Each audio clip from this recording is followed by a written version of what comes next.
Vamos lá. Terça-feira, 5 de maio, né, de 2026.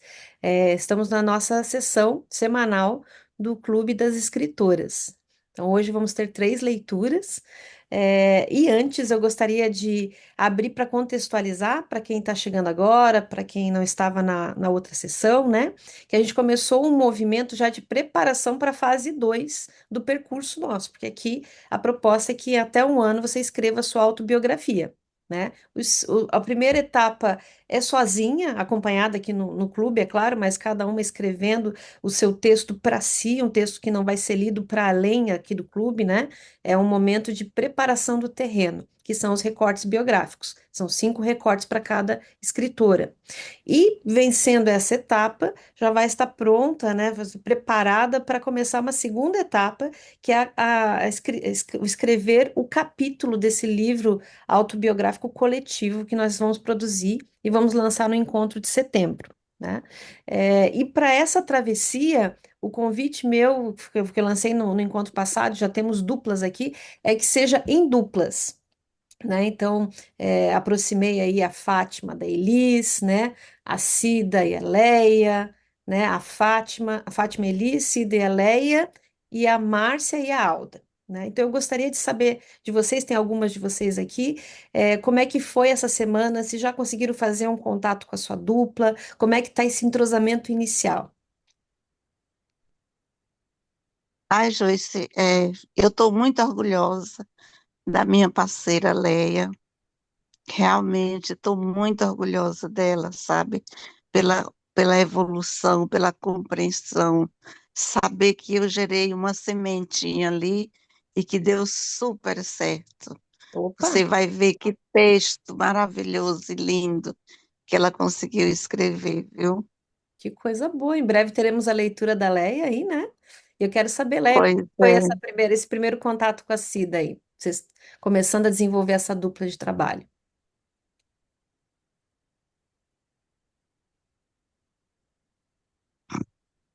Pode abrir o microfone, Leia, se quiser falar, né? Claro. Bom dia a todas. Bom dia. Então, a Cida conversou comigo bastante, né? Foi bem amigável e aí ela me instigou a escrever, eu escrevi rapidinho ontem, no instantinho. Mas não é fácil não, se você colocar assim, sabe? Nossa, é responsabilidade. Você vai colocando assim, você fica, meu Deus. E eu apagava, e errava, faltava, comia palavra. Eu falei, meu Deus, que coisa, né? Mas Uhum. é gostoso, é bom. Tá, para quem não te acompanha E no detalhe, é né? Só bacana. para a gente esclarecer, quando você fala de escrever, você já escreve muito bem, né, Leia? Os textos que você mandou para mim até agora são escritos à mão. Você fotografa lá a folha do seu caderno e a gente lê aqui, né? O que que tem de novo? O que que você tá? Que passo novo é esse? Porque escrever você já escreve e escreve bem. O que que é novo agora para Leia? O novo. Eu preciso aprender a escrever, né, no computador, essas coisas. Isso aí para mim é novo. Tem que, como é que eu vou falar? Tirar do papel, né? Porque eu gosto, o meu negócio é papel, viu? Eu fico com raiva da internet. Eu tenho uma raiva, uma birra, você nem imagina, eu preciso tirar isso de mim. Sabe? Mas se não fosse ela, a gente não estava aqui, né? A gente não ia conhecer muitas coisas. Verdade. Mas eu fico, mas é o novo isso aí para mim, sabe? Eu tenho que aprender muita coisa ainda. E a Cida está É conseguindo isso. compartilhar esse aprendizado contigo. Ela está conseguindo te pegar pela mão e puxar, é isso? Sim, agora eu preciso aprender a passar, né? Escrever mesmo lá Tá. no Word, sei lá no que é. Essas coisas que eu preciso aprender. Mas tá bem, não, a Cida me ajudou bastante, me ajudou a clarear, me ajudou, mostrou para mim o caminho, sabe? E é bacana. Tô gostando valeu, viu, que você propôs aí dessa dupla. Foi bom pra gente, pelo menos para mim. Então tá, Cida, parabéns aí pela tua contribuição, né? E quando a gente ensina, a gente aprende duas vezes, né? Então é muito bom. E assim, sobre escrever à Com mão, Leia, certeza. Não deixe de escrever à mão. Eu escrevo à mão. Hoje eu acordei de manhã, escrevi 8 páginas à mão de uma crônica e depois eu sento no computador, porque é outro processo. Então não abandone. Se você para você é natural escrever à mão, continue. Use a tecnologia como uma ferramenta para ir além, tá? Mas não corte isso que Hum, é bonito em você, tá bom? tá. Mais duplas que queiram falar aí antes da gente começar a fazer as Foi leituras. muito bom perceber que a Fátima tá pertinho de mim, que ela não mora tão longe, ela mora em Joinville, então nós estamos bem perto. Que nós gostamos de café, as duas cafezeiras, e que a gente tem se feito bem. Pelo menos para mim, a Fátima tem me feito bem. É isso. Ela me perguntou o meu nome, né? Por que do meu nome, né? Ela queria saber. Ela começou conversando sobre isso, sim. Ah, se é por conta da Elis Regina, não sei, claro, eu gosto da Elis Regina, mas não é por conta da Elis Regina. É por conta da composição do nome das minhas duas avós. Mas existia na época o nome de uma jornalista que se chamava Elis Marinho, né? E meu pai gostava dela, enfim, era uma jornalista de dimensão nacional nesse sentido. Então a Fátima me fez revisitar, falar mais de mim também. Eu acho que é isso. Não sei se para você fez sentido, Fátima. Quero te ouvir também. Sim, com certeza, assim, a gente se conhecer mais, né? Porque eu falei para Elis que desde o primeiro momento que a Joyce falou em fazer duplas, eu me imaginei em dupla com a Elis. Não sei por que isso. Daí ela falou que seria eu e a Cida, né? Tudo bem, gosto da Cida também, vamos conhecer a Cida também, né? E aí depois, aquele dia, quando ela leu o texto lá, não sei, alguma coisa me moveu assim e eu novamente pensei, eu devia fazer dupla com a Elis. E mais tarde, ali no encontro, a Joyce fala novamente isso, mudou a dupla, né? Eu falei, então tem alguma coisa aí que a gente precisa se conhecer, né? Eu acho que falta agora a gente começar a trabalhar a nossa amizade, a nossa cumplicidade na escrita, né, Elis? Mas eu estou muito contente com a minha dupla e eu gostei muito e vamos em frente. Que Sim, ótimo. sem dúvida. Aprofundando as escritas aí coletivamente. É isso. Isso, Obrigada, Fátima. Que eu ótimo. que agradeço. Esse é o espírito, né? Essa palavra que você traz, né, Fátima, de cumplicidade, né? Então, é no afeto que a gente se desenvolve, né? E por isso, essa aproximação das duplas para se fortalecer para um desafio bem grande, que é cada uma escrever o seu capítulo, né?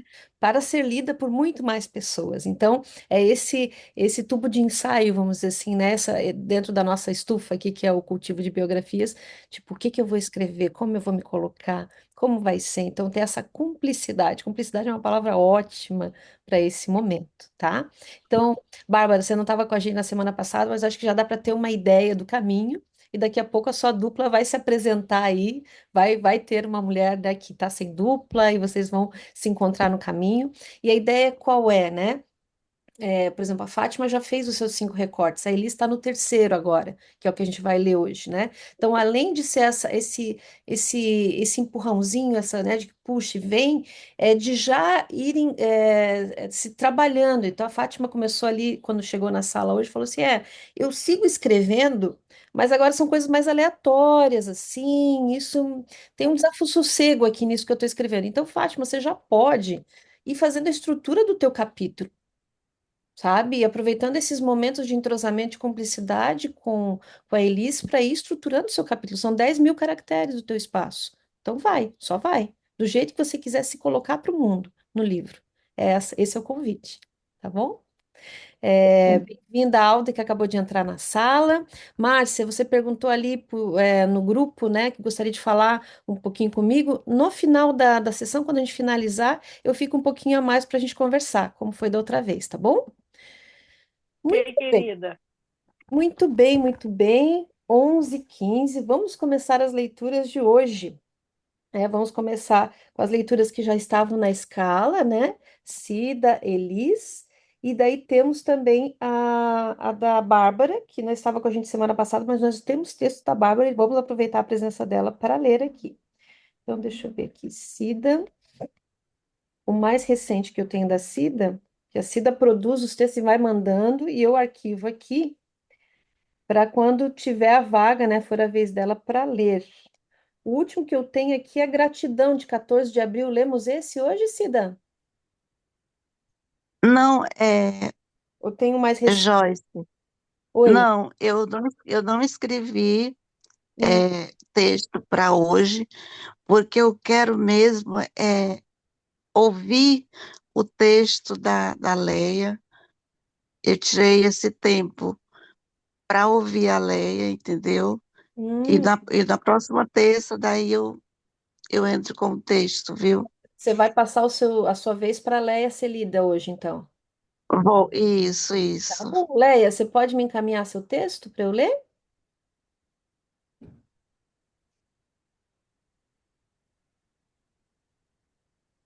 Tá. Para Que eu dar esse, pensei que ela tinha.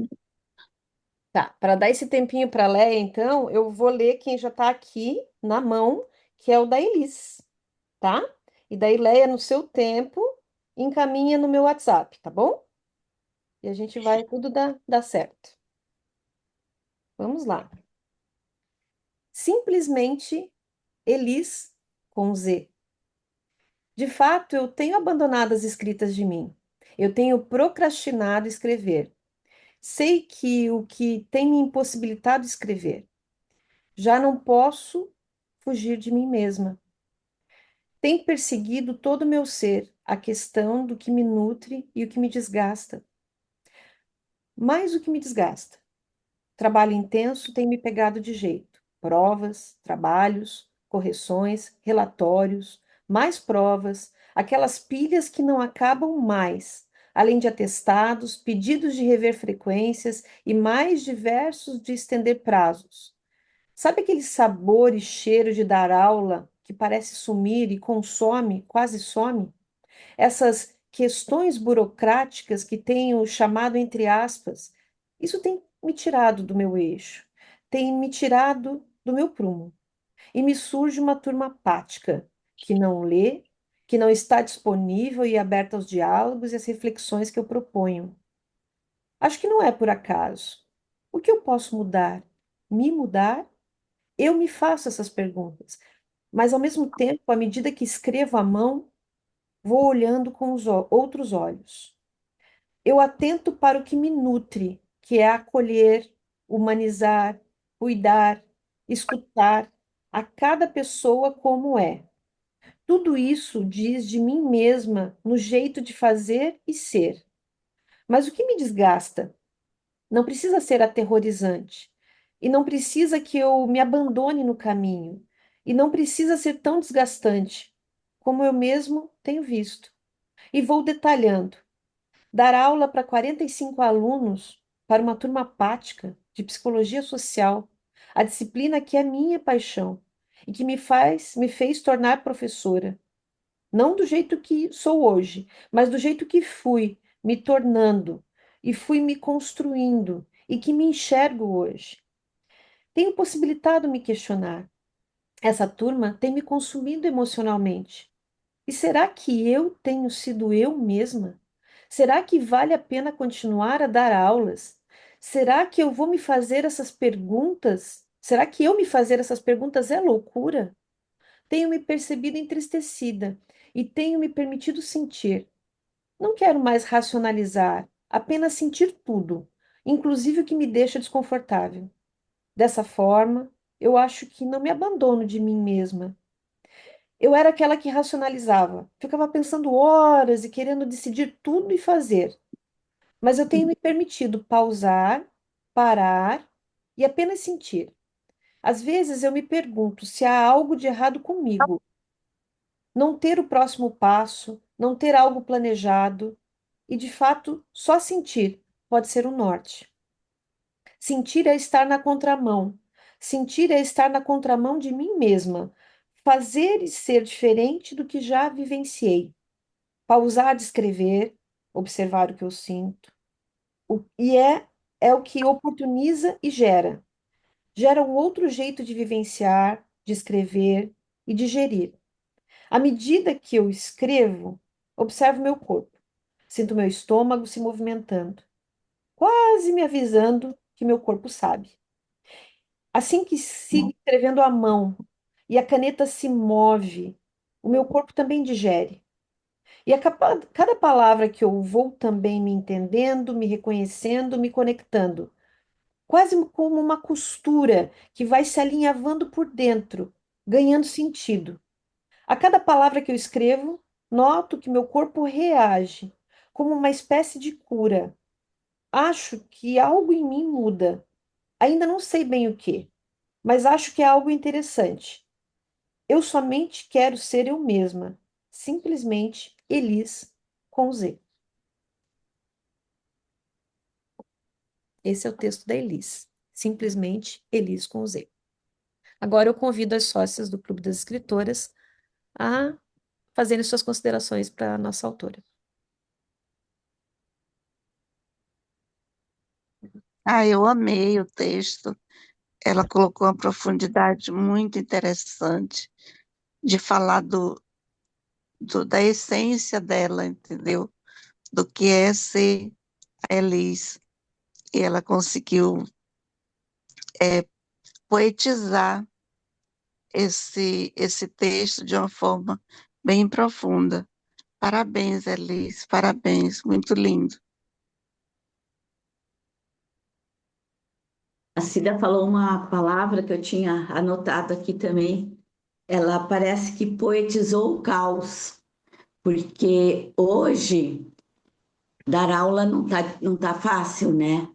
Você conseguir manter a atenção dos alunos, o interesse, principalmente quando você dá uma matéria que você ama e você vê o desinteresse, é terrível, né? Mas também poetizou o caos, o nosso caos interno, o caos interno dela, né? Que a gente às vezes vive, né? E está sempre em busca de alguma coisa, alguma verdade, alguma maneira de não só não só, como é que eu vou dizer? Não só de racionalizar, mas de sentir, como ela fala, né? Isso é muito importante. Adorei o texto, viu, colega? Dupla. Elis com Z. Adorei.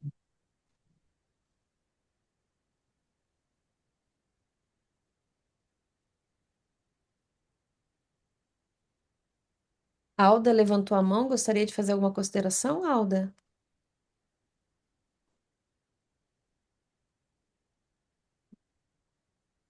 Não, um texto maravilhoso, né? Passa essa coisa do corpo, do que a gente sente no corpo, né? Quando as emoções, os sentimentos e tal, as percepções. E a Elis, eu queria perguntar primeiro, Elis é do Rio Grande do Sul, não? Elis com V. Porque tem algumas coisas aí que eu me conectei através do texto dela. A gente tem a Elis aqui, né, com S. E a outra coisa, a psicologia social. É verídico esse texto? É uma experiência que ele está passando? E eu explico a minha pergunta. Se eu deixar que ele depois responda.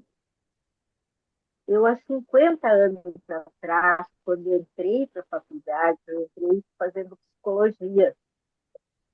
E não tinha psicologia social. Por isso, quando estava lendo o texto, foi me dando uma agonia, mas não pode ser assim. Eu deixei a psicologia porque não tinha social. Era uma ciência nova ainda no Brasil, então ela meio que se dividia assim, como organizacional e clínica.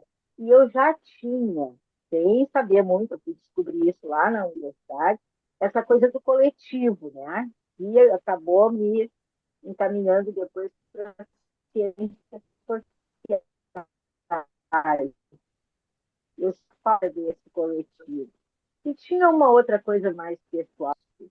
Então, eram meninas que nunca tinham trabalhado, né, de uma outra condição de vida, de família e tal. E eu já trabalhava desde os 14 anos, então os nossos assuntos não tinham muito a ver. E faltava ser mais depois, tem o social, tem vários ramos, assim.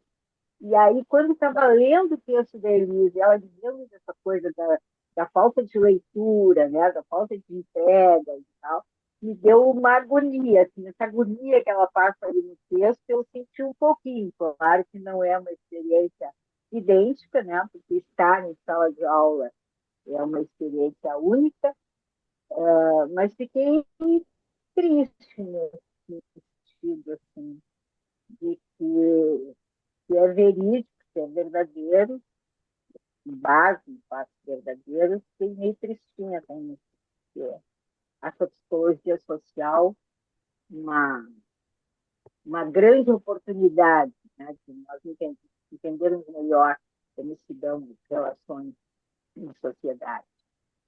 Mas o texto está lindo, lindo e assim, é como se eu estivesse vivendo ali. Ela conseguiu passar de uma maneira que é como se a gente estivesse vivendo com ela aquelas emoções.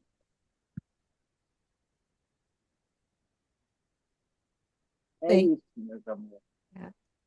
Então, Elis, como foi ser lida, ser ouvida, ter o feedback das suas colegas do clube? É, sim, de fato, estou vivendo isso. Acho que eu consigo colocar em palavras o que eu vivencio, o que me nutre, o que me desgasta. Eu acho que é a minha toada, né? Acho que surge emoção aqui agora. Primeiro de ser lida por você, acho que com toda pausa, com todo cuidado, com toda delicadeza. E ouvir vocês dizendo, de fato, acho que eu escrevi ontem à noite. Eu acho que isso tem me pegado de jeito. Eu acho que respondendo a Alda e falando para vocês, assim, eu acho que, enfim, tenho olhado para isso, assim. Não sei se eu preciso mudar de área, abandonar a docência, tenho me olhado para isso. Mas, de fato, não entendo que. Eu entendo que é super relevante essa disciplina. Não é por acaso que tem me consumido, que tem me tirado do prumo, me tirado do eixo. Então, de fato, é uma escrita real. Eu sempre tenho escrito em primeira pessoa, coisas que me mobilizam, né? E dividir com vocês, de fato, que tem me, enfim, tem sido, tem me percorrido, né? Mas acho que fazer de um outro jeito, né? Não racionalizar, não pensar, não decidir, mas de fato sentir. Eu acho que é algo e colocar no texto fez com que vocês também sentissem e percebessem o que tem me consumido a mim mesma. Mas, enfim, eu acho que isso explica um tanto de eu estar entristecida, meio calada na semana passada e procrastinado escrever e mandei para Joyce hoje de manhã. Enfim, queria só dizer isso para vocês, que eu acho que estar entre mulheres possibilita isso um tanto, né? Da gente procrastinar escrever, da gente. Não é por acaso que eu tenho procrastinado escrever, que eu tenho ficado mais calada, mas explicando para vocês agora de fato e dizendo isso, do que eu tenho vivido. Eu acho que não é por acaso. É isso. Agradeço a contribuição, Elis. É, e realmente a escala, né, de colocar no jornalismo, a gente tem uma expressão que é o deadline, né? Então, existe essa expectativa de que vamos ler um texto, né? Um texto seu hoje.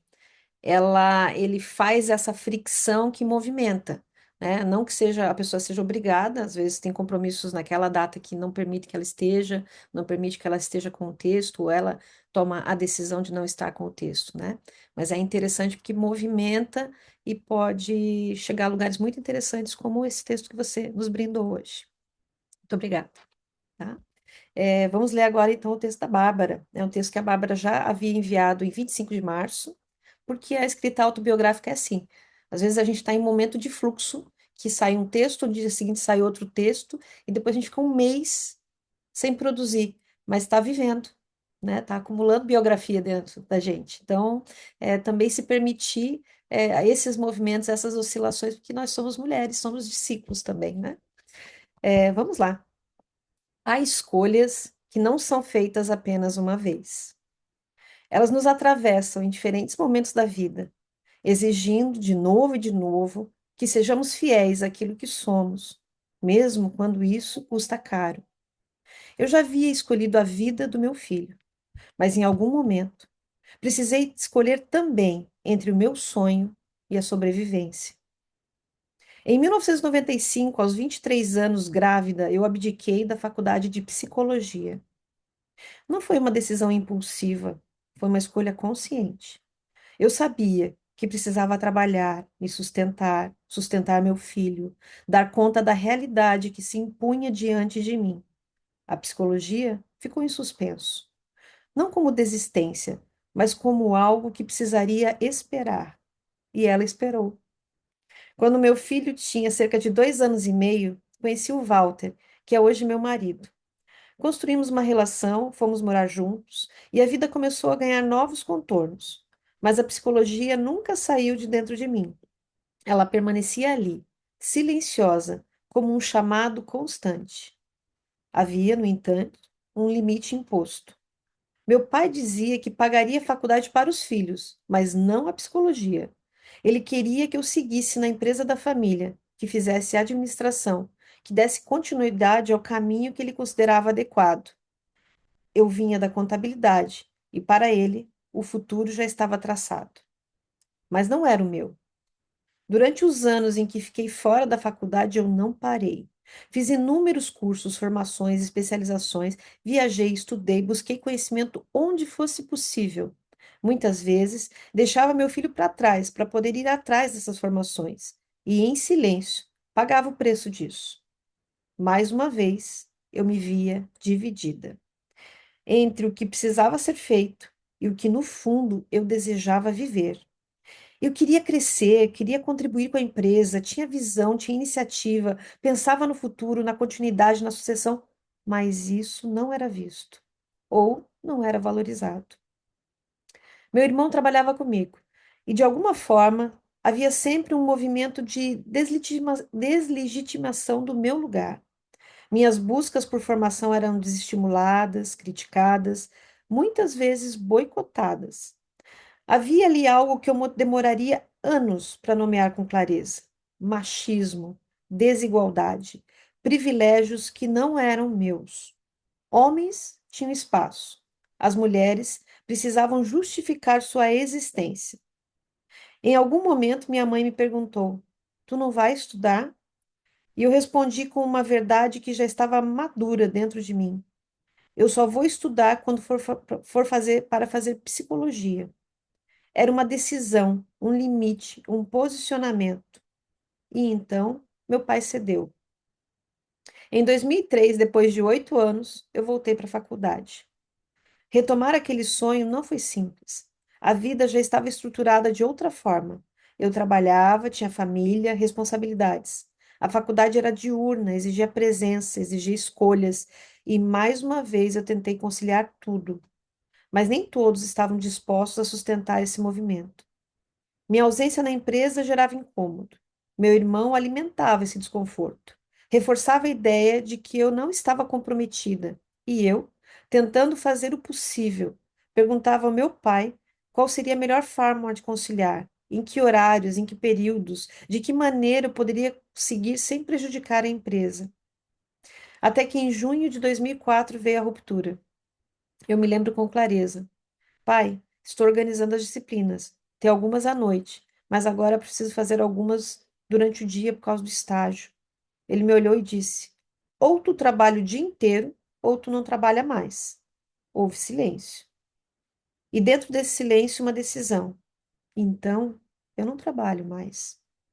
Naquele instante, algo se rompeu. Ele não acreditou que eu sairia. Talvez imaginasse que eu cederia, como tantas vezes antes, mas pela primeira vez eu não voltei atrás.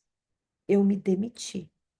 Deixei para trás anos de dedicação, funções acumuladas, responsabilidades que sustentavam partes inteiras da empresa. E só depois ele percebeu o tamanho do que eu fazia, quando precisou de várias pessoas para ocupar o lugar que eu ocupava sozinha. Mas para mim, não havia retorno possível. Aquilo doeu profundamente. Eu gostava de trabalhar com meu pai. Havia momentos de parceria, de construção conjunta, de troca. Eu nunca o desrespeitei, nunca quis tomar o lugar dele. Eu queria somar. Mas naquele momento, eu precisei escolher a mim.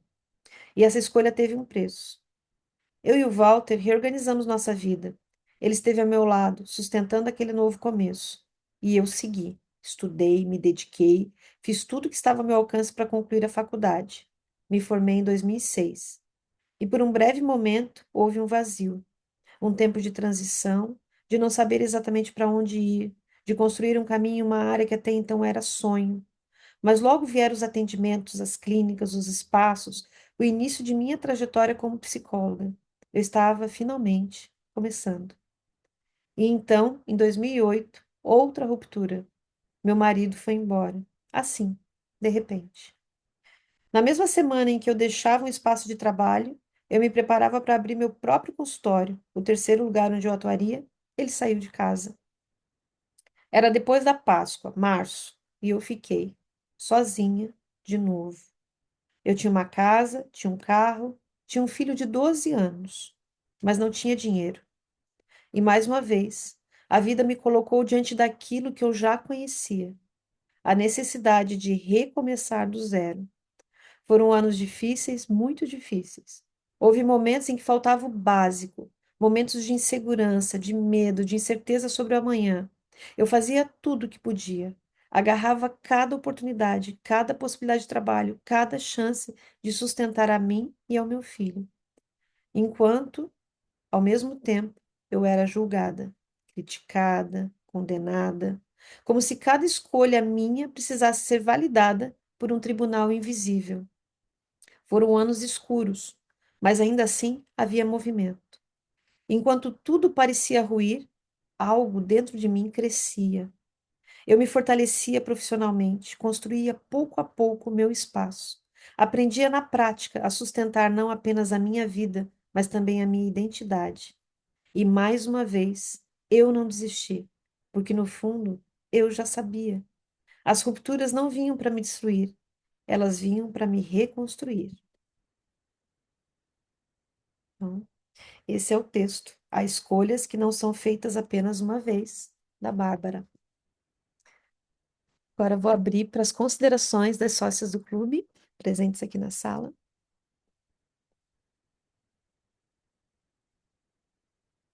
Uau, que texto, Bárbara. Eu acho que tem potência, tem reconstrução.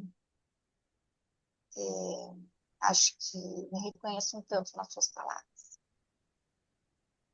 Que texto. Parabéns.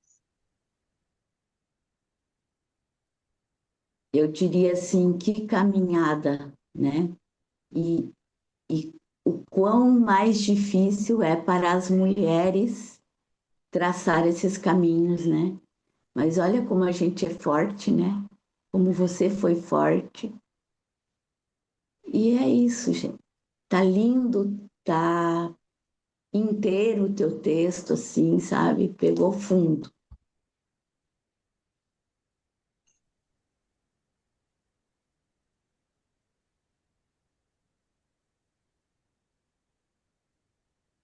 Mais alguém gostaria? Nossa, Posso posso falar, falar? Joyce? Ai, Pode, claro. deixa a Léa falar. Ah, da Elisa, da Elisa com Z eu ia falar, mas não falei, né? Agora não dá mais tempo. Mas você ouvia, minha irmã chegou aí, que ela tem a dependência emocional danada, eu falei, deixa eu lá dar atenção para ela. Mas, ai, realmente, né? Quando a gente põe no papel assim, a gente vive aquilo e aí solta, né? Você acaba exteriorizando isso aí. E isso é muito bom, né? E também passar para a gente, né? Porque a gente vê que a gente não está sozinha. Isso é muito bonito. E parabéns aí, bacana, viu? E força aí, realiza o seu sonho. Tem que realizar o sonho da gente, sim. É isso aí, gente. Quer que eu fale um pouquinho da Elisa ou não? Não? Pode ser, pode ser. Ah, então, da Elis, né? Falando da psicologia, né? E eu morria de medo de psicóloga. Minha professora psicóloga achava ela tão doida. Então eu tinha medo, não meditava de jeito nenhum. E aí ontem eu estava no banco, e daí chegou um aluno, meu ex-aluno, e sentou perto de mim, e aí ele começou a falar que ele é o que ele é por causa de mim, né? Por causa dos professores e por causa de mim, ó, professor, eu sou aqui por causa de você. Aí ele começou a contar a história dele, que ele não aprendia, ele não tinha atenção. E hoje ele falou que hoje ele entendeu por quê. Por quê? Porque ele é autista. E naquele tempo não sabiam. Ele falou, aí eu falei, mas como você soube? Ele falou, minha filha é. Só que ela foi curada. A filha dele foi curada. Aí a gente não deu para entrar muito em detalhe. Ele escreveu 5 livros e hoje ele é. E eles que não pode falar também, né? Que foi curado. Felizmente essas coisas não podem, vocês sabem. Mas daí ele falou que ele escreveu. Aí ele foi. Ele é. Ai, meu Deus, como é que é um curso lá que ele fez, que ele trabalha na área. Eu não lembro como que é, humanas lá. Depois ele está fazendo um outro e vai fazer neurociência, que ele quer ajudar os autistas, né? Quer ajudar os pais autistas também.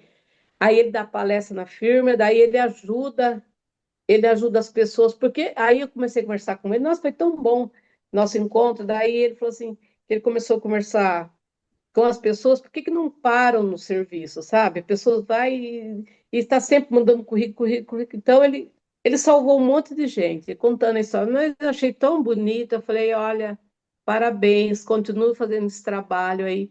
Você chega assim, você olha, não dá nada, né? Mas olha que menino que transformou, que bênção que ele transformou. Ele era um bom menino, aí ele que ele entrou na droga, aí ele cobrou do pai dele, sabe? Porque o pai dele, só tem ele de filho, né? E o pai dele, aí ele falou que o pai dele era um bosta, porque o pai dele, eles moravam assim, tinha a tia dele, que é minha É vizinha, da minha só, rua. assim, ó, Léa, só preciso pontuar que a gente tem o teu texto para ler ainda. Então, vamos passar ali para a Alda, que está de mão levantada para Tá, falar sobre o então tá texto da bom. Bárbara, né? Não sei se a Uhum, Cida ainda quer falar sobre o texto da Bárbara, mas a gente já ir para o teu texto, tá bom? tá. Que abrevia Não, essa, tá bom. tá? Tá bom, tá bom. Oi, Oi, eu quero falar sobre o texto da Bárbara. tá. Só um minutinho. Uhum. A Bárbara abordou um tema que é muito complicado, essa questão da ruptura parental, porque a gente vê muito isso, sabe? Pessoas que seguem o caminho determinado pelo pai, pela mãe, pela influência da família e deixa seus sonhos para trás. E ela foi corajosa quando ela realmente tomou essa decisão de, de seguir a vida dela, independente do que o pai e a mãe achavam. Então, foi muito lindo, foi profundo, foi verdadeiro, e que bom que ela falou sobre esse tema tão importante, ruptura parental, porque nem sempre o que os nossos pais, as nossas famílias querem é aquilo que a gente tem para viver. Parabéns, viu, Bárbara? Obrigada.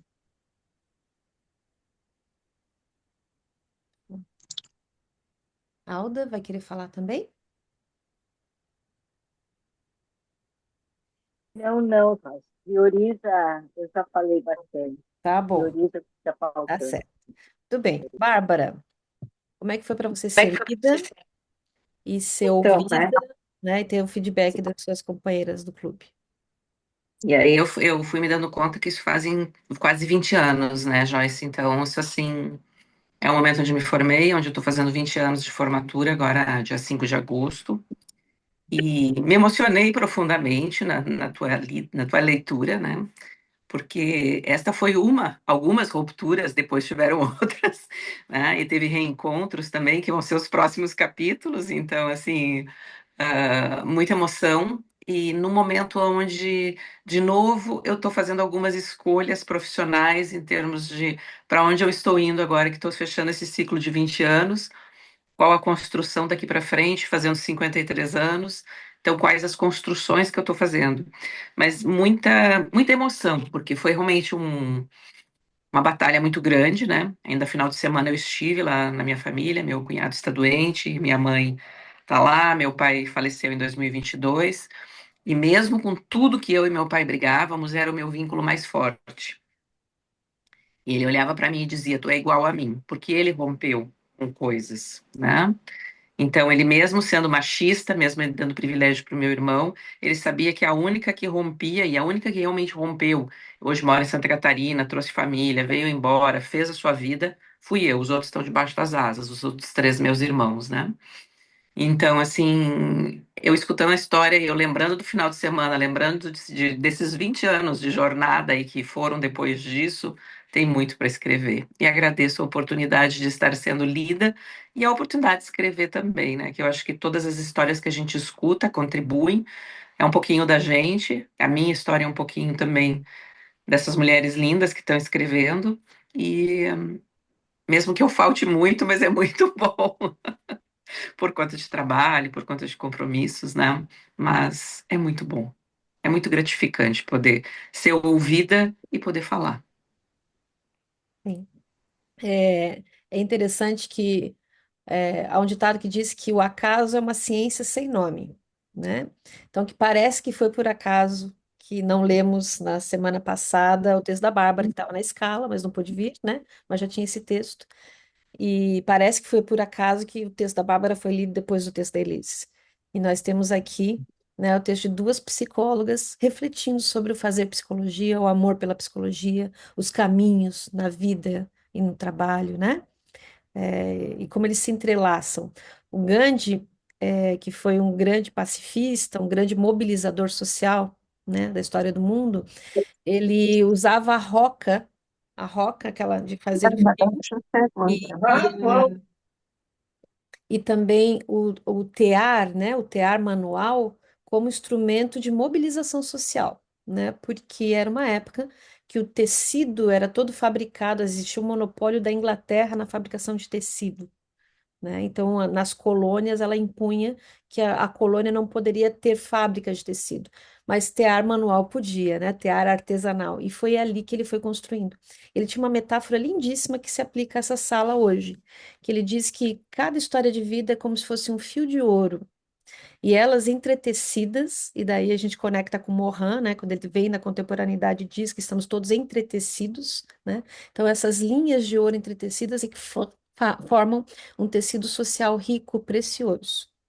Então, olha que beleza, esses fios de história de vida que vieram da Elis, daí vem da Alda, vem da Bárbara, né? Cada uma vai trazendo, puxando ali, e a gente já vê um brilho, né? Disso junto, que coisa mais bonita, né? Então, quero agradecer. E agora vamos fazer a leitura, né? Então, nosso tempo 11:49, vamos fazer a leitura do texto da Leia. Leia, você mandou fotos de 3 páginas escritas à mão. Pode ser que eu não consiga ler com fluência, porque daí tem também desvendar a letra, né, ali. Então, vocês considerem isso aí na leitura, tá? Primavera, êxodo rural. Foi um dia marcante, de coragem, decisão, de medo do desconhecido, mas feliz para descobertas.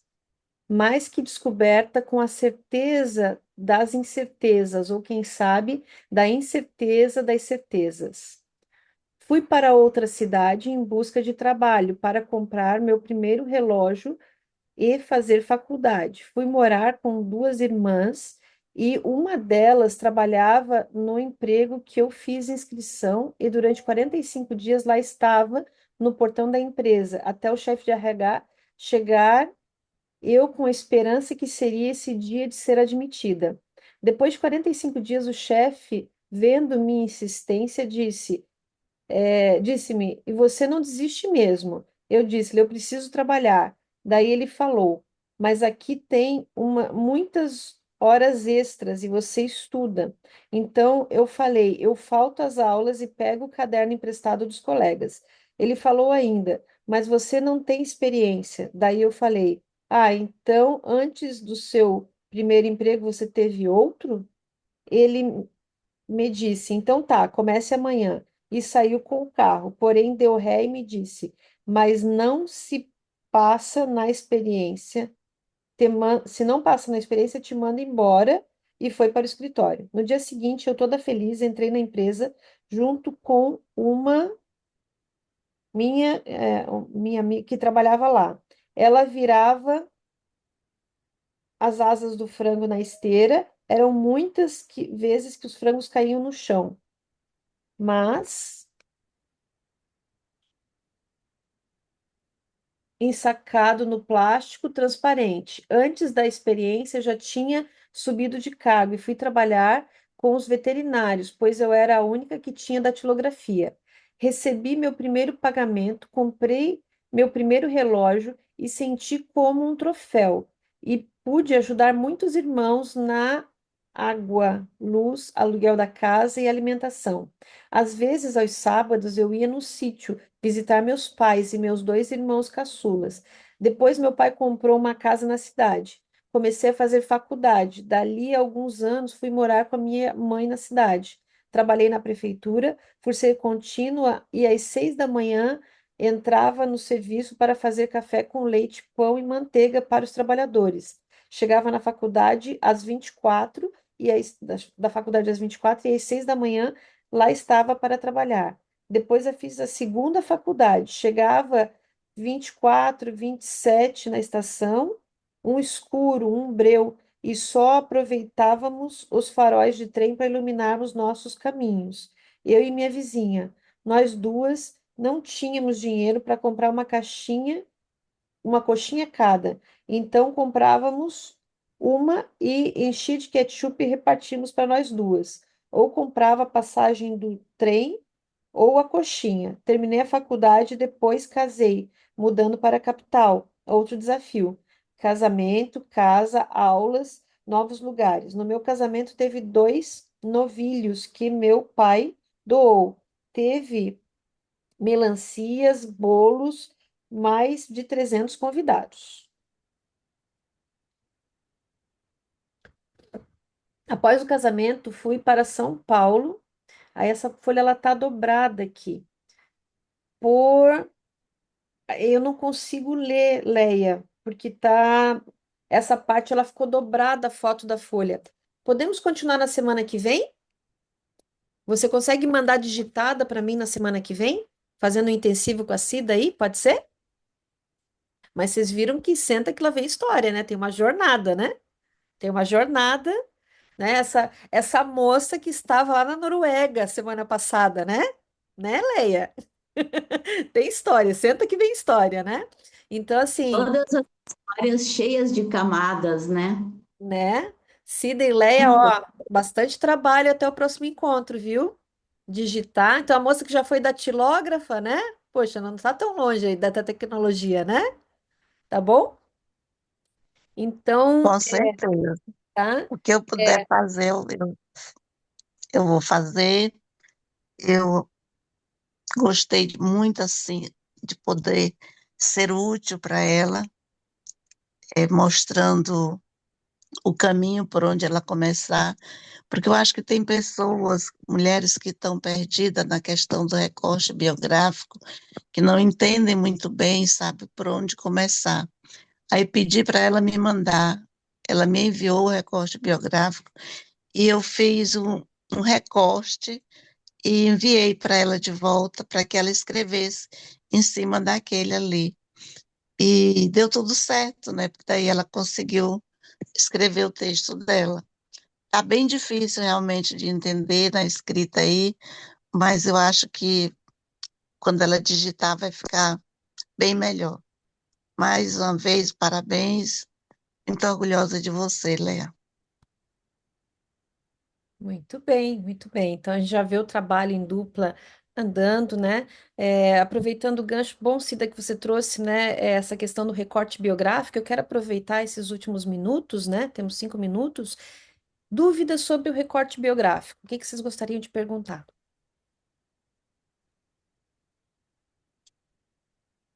Né? Lembrando, cada mulher tem o seu, eu encaminho para o e-mail, né? Eu faço acompanhamento a partir dali. Então, os textos que vocês me mandam, ou já vem identificado qual recorte que vocês trabalharam, ou eu pergunto, porque é um trilho de trem, digamos assim, né? Eu acho que elas têm, assim, tipo, lê o recorte biográfico, aí tem umas partes em negrito.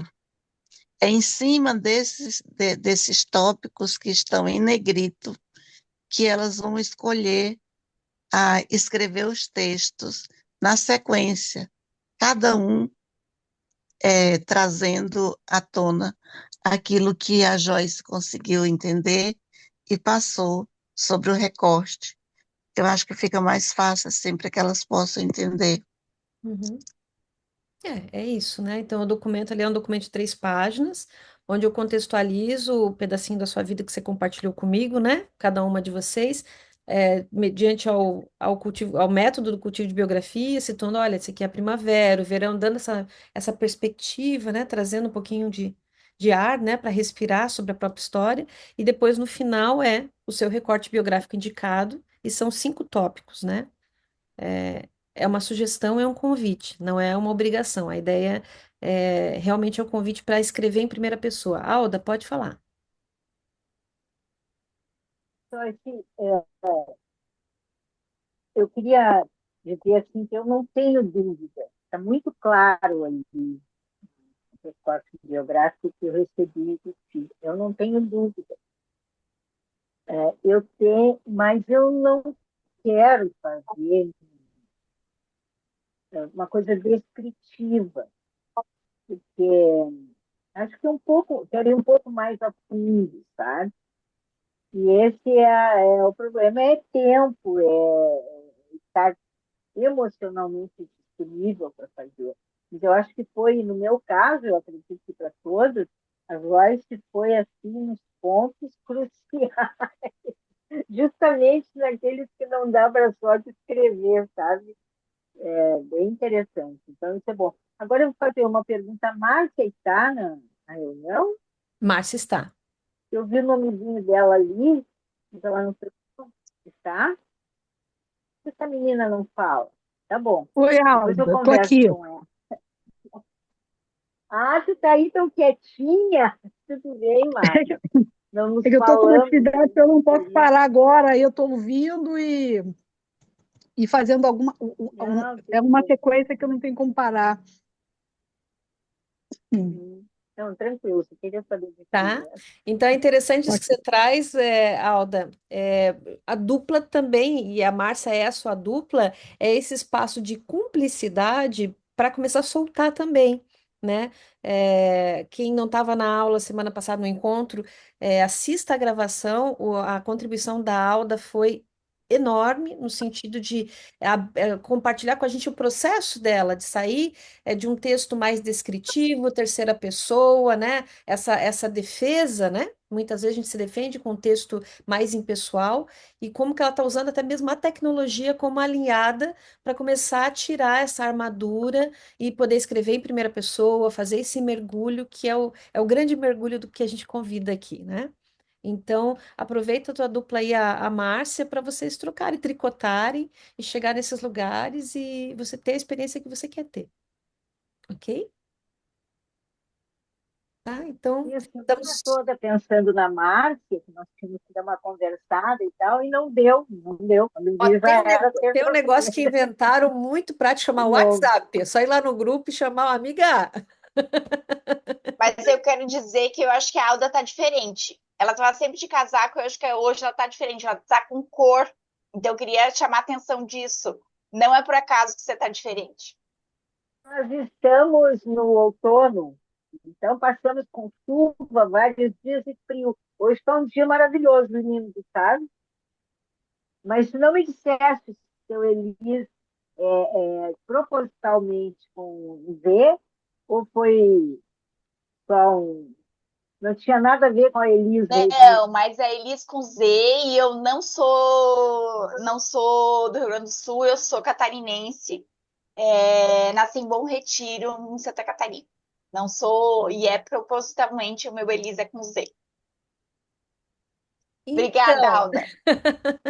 que muito interessante a observação da Elis, porque é fato, né? A Alda ela está não só desencasacada, como ela está muito elegante. E vocês não viram, mas eu vi, ela mandou, nos tantos materiais que ela mandou do site dela semana passada, tem uma pasta de fotos da história dela, fotos, né? Pensa uma mulher empoderada, tá? Então, assim, inspirada nisso, né? Chegamos ao meio-dia. A frase aqui para a gente encerrar, uma frase do Camus, que fala o seguinte: no meio do inverno, aprendi, enfim, que havia dentro de mim um verão invencível. Ah, e que essa história seja o sol que ilumina o caminho, né? A história de cada uma de vocês, tá bom? Nos encontramos aqui na semana que vem, tá bom? Márcia, pode ficar na sala que a gente segue a conversa aí, tá? Lindo, lindo, lindo. Beijo. Beijo. Até terça-feira. Obrigada, meninas, por tudo. Beijo, Ai, beijo.